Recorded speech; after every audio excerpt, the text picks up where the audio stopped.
At least gue nggak pernah cari makan sama cowok tengah malam padahal baru kenal. At least gue nggak pernah tuh keliling Bandung ngedate, pegangan tangan, bikin trend cute TikTok gitu, padahal gak punya status apa-apa. At least gue nggak pernah dikitarin sama cowok pakai lagu Sempurna. At least gue nggak ngabisin duit hampir 1 juta cuman buat nyamperin cowok di kota sana.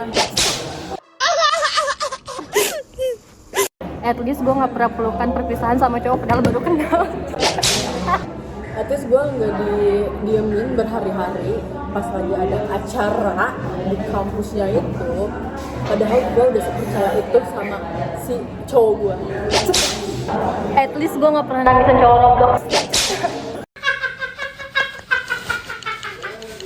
At least gue nggak pernah digantung selama 5 tahunnya. At least gue nggak pernah bilang ke cowok lain ya, bilang mau mati perkara ditinggalin sama cowok Robloxnya.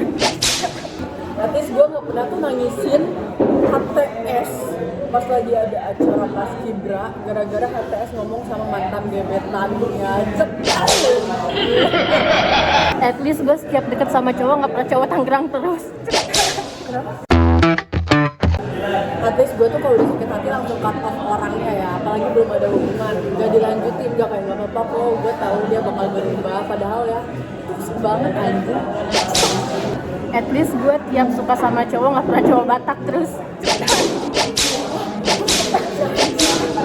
At least gue gak ngenalin Bandung kayak si cowok itu ngenalin Bandung ke gue, padahal dia lagi ngenalin Bandung ke sahabatnya anjing. At least mantan gue nggak ada yang mau kondo. Cepat. Mantan real. At least gue gak pernah benci sama bunga gara-gara HTS gue ngasih bunga ke cewek lain. At least mantan gue nggak ada yang jelek. At least gue di Bandung tuh gak pernah kenalin ke sahabat gue tempat-tempat yang udah gue datengin sama gebetan. Gebetan HTS guys, HTS. Aduh.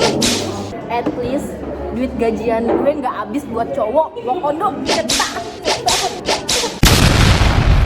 The last one.